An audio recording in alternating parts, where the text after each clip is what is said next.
मुनीफ फारूक साहब, किस तरह से देख रहे हैं इस सियासी गहमा गहमी को और पिछले एक दो दिनों से जो हालात बने हुए थे उसको? देखिए, ये एक सेटलमेंट के तहत ये सारा कुछ हुआ है। 11 नशिस्तें 5 हुकूमती इत्तेहाद के पास चली गई, 6 पाकिस्तान तहरीक इंसाफ के पास आ गई, और उस 6 में से भी फिर देखिए कि जो शख्सियात जिनका नाम सामने आया और जो इवेंचुअली बन गए सेनेटर, वो दिलचस्प मामला है। उसमें से जारी बात है मिशाल यूसुफजई का तो आगे होगा मामला, क्योंकि वो डॉक्टर सानिया निश्तर साहिबा की सीट पर आ रही हैं।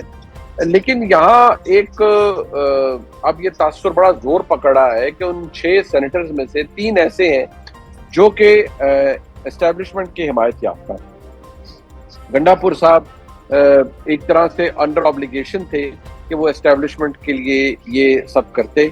एक गिव एंड टेक हुआ है, क्विड प्रो को हुआ है, जिसमें मुराद सईद साहब भी आ गए।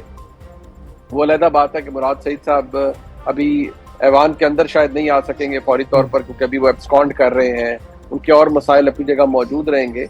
लेकिन बहरहाल तहरीक इंसाफ का भी इसमें एक हिस्सा रखा गया है। 6 सीटें हैं, मैं दोबारा कहूँगा, उनमें से 3 नॉमिनीज तो ऐसे हैं जो कि बादियो नज़र में आपको लगेगा कि वो तहरीक इंसाफ के हैं, लेकिन वो तहरीक इंसाफ के असल में नहीं है। खास तौर पर मिर्जा अफरीदी साहब तहरीक इंसाफ तकरीबन छोड़ चुके थे, 9 मई को कंडेम कर चुके थे। उनको जिस शदोमत से टिकट दिया गया वो तो इसलिए बात जाहिर करता है कि वो एस्टेब्लिशमेंट के हमायती थे, और एस्टेब्लिशमेंट की हिमायत उन्हें हासिल थी। उसके बाद जो आजम सवाती साहब हैं, बेशक वो ये कहते रहे कि वो तहरीक इंसाफ के नुमाइंदे हैं, लेकिन बहरहाल वो रिसेंट पास्ट में उनको एस्टेब्लिशमेंट की हिमायत हासिल रही है। नूरुल्लाह कादरी साहब बेशक इमरान खान साहब की काबीना में रहे, कहने को पीटीआई में भी रहे, लेकिन उनका पीटीआई से एज सच कोई ताल्लुक नहीं, वो भी एस्टेब्लिशमेंट के हिमायती हैं और एस्टेब्लिशमेंट की हिमायत याफ्ता हैं बल्कि। तो एक किस्म की एक अंडरस्टैंडिंग के तहत ये सब कुछ हुआ है। इससे फायदा हुकूमती इत्तेहाद को भी हुआ है, पीटीआई को भी हुआ है, लेकिन देखना यह है कि जो कंसेशन पीटीआई ने एस्टेब्लिशमेंट को दिया है और जो कुछ कंसीड किया है, क्या इसके बदले इमरान खान साहब के लिए कुछ आसानियां होंगी या नहीं, ये सिर्फ वक्त बताए। अच्छा मुनीफ साहब, अभी इरफान सलीम साहब से भी हमारी बात हो रही थी और कल वो अपनी प्रेस कॉन्फ्रेंस में आप दीदा भी नज़र आए और देखने में आ रहा था कि उनका फैसला नहीं था, वो नहीं चाह रहे थे दस्तबरदार होना, लेकिन दस्तबरदार हुए। तो ये जो इख्तलाफात हैं इसको किस तरह से देख रहे हैं? क्या खैबर पख्तूनख्वा में आने वाले दिनों में मामला मजीद ख़राब हो सकते हैं? देखिए, ये बादियो नज़र में ये एक प्रॉब्लम तो एग्जिस्ट करता है तहरीक इंसाफ के लिए, लेकिन देखना यह है कि पार्टी का जो वर्कर है वो डिसल्यूजन तो हुआ है, उससे मसाइल भी हैं, लेकिन क्या वो इमरान खान साहब के नजरिए के साथ इसी तरह चलता रहेगा? क्योंकि ये जो मसलहत दिखाई है पूरी पीटीआई खैबर पख्तूनख्वा ने या गंडापुर साहब ने, ये तो एक किस्म का ऑपरेशन गंडापुर था ना, अली अमीन गंडापुर साहब का ऑपरेशन था।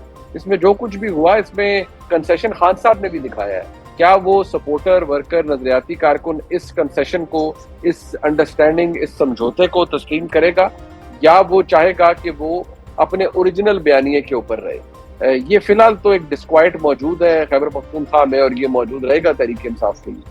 अच्छा, ये जो गठजोड़ देखने में आया है और अपोजिशन का और हुकूमत का और 6-5 का जो फार्मूला है, कितनी देर तक देर पा देख रहे हैं इसको? आने वाले दिनों में भी मिलकर ही काम करेंगे या सिर्फ ये इलेक्शंस की हद तक था?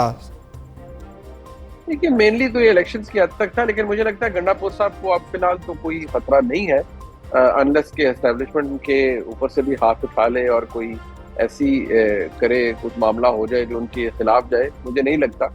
गंडापुर साहब या के साथ भी कैरेट एंड स्टिक वाली पॉलिसी अपनाई गई है और फिलहाल वो इसी के ऊपर चल रहे हैं। जब तक वो इस निज़ाम को फॉलो करते रहेंगे, बादियो नज़र में वो उसे ललकारते भी रहेंगे, लेकिन जो बुनियादी इसकी हुदूद है उसमें ही रहेंगे और चलते रहेंगे, तो फिर मामलात उनके लिए आसान रहेंगे। वो खान साहब से लॉयल जरूर हैं, लेकिन प्यारी उन्हें अपनी कुर्सी भी बहुत। अच्छा मुनीफ साहब, ये बताइएगा कि सेनेट इलेक्शन के हवाले से तो मुफाहमत हमने देखी दोनों पार्टीज़ के दरमियान, अपोजिशन और हुकूमत के दरमियान। अब आने वाले दिनों में सियासी मामलात पर आप देख रहे हैं मामलात बेहतर होने जा रहे हैं? क्या वफाक में भी मामलात जो हैं वो मिलकर हो सकते हैं? नहीं, मेरा नहीं ख्याल। बुनियादी जो आपस में आर्ग्यूमेंट है वो तो अपनी जगह मौजूद रहेगा। इसमें तवज्जो तलब चीज़ ये है कि क्या इस कंसेशन के बदले खान साहब को कोई फायदा होगा या माइनस खान साहब सिर्फ तहरीक इंसाफ को फायदा होगा? ये भी एक अहम चीज है और ये भी काफी नोटवर्दी चीज है। हमें सिर्फ आने वाला वक्त बता सकता है कि इमरान खान साहब को इसका फायदा डायरेक्टली होगा या ये सिर्फ पार्टी के चंद लोगों तक या पार्टी की उस क़यादत तक जो कि इस वक्त जेलों से बाहर है, सिर्फ उस तक फायदा होगा। अच्छा मुनीब साहब, ये बताइएगा, अभी इरफान सलीम साहब से जैसे हमने गुफ्तगू की, नाराज़ थे और वो जिस तरह मैंने पहले भी जिक्र किया आपदीदा भी नज़र आए, तो ये जो नाराज़गी हुई है 5-6 अरकान की और फिर जो है वो मामलात इस नहज तक आ गए कि दूसरे लोग सामने आ गए, मुराद सईद का नाम आया जिसको वो पहले से ही जो है इख्तलाफात हैं पार्टी के कुछ लोगों को उन पर, तो ये कोई चीज़ ख़राब करेगी आने वाले दिनों में? ये तो एक जाहिर सी बात है कि नजरियाती कारकुन तो बहुत नाराज है। इरफान सलीम साहब हैं, खुर्रम ज़ीशान साहब हैं। अगर पीटीआई को पीपल्स पार्टी के साथ ये समझौता ना होता तो जो इजाफी वोट थे उनसे कम से कम एक सेनेटर और मुंतखब किया जा सकता था, लेकिन फिर गंडापुर साहब को कुछ और भी रिस्क करना पड़ता, फिर शायद मामलात इतने कुछ उसलूबी से तय ना होते। लेकिन क्योंकि ये सब कुछ हुआ है, आप इजाफी वोटों की गिनती निकालिए ना, आप बड़े आसानी से एक सेनेटर पाकिस्तान तहरीक इंसाफ और इलेक्ट करवा सकती। तो क्यों कंसेशन दिया है तहरीक इंसाफ ने इस एक सीट का? इसके पीछे एक बहुत बड़ा सियासी समझौता है जो शायद तहरीक इंसाफ की जो खैबर पख्तूनख्वा हुकूमत है उसके लिए भी फायदेमंद साबित होगा। लेकिन देखना यह है कि ये सिर्फ खैबर पख्तूनख्वा हुकूमत तक फायदेमंद होगा या इसका फायदा इमरान खान साहब को भी पहुंचेगा। मैं दोबारा कह रहा हूँ, ये सिर्फ आने वाला वक्त बताएगा। अच्छा, इस तमाम सिनेरियो पे गंडापुर साहब का स्टांस क्या देख रहे हैं आप? गंडापुर साहब इस पूरी डील के करने वालों में से थे।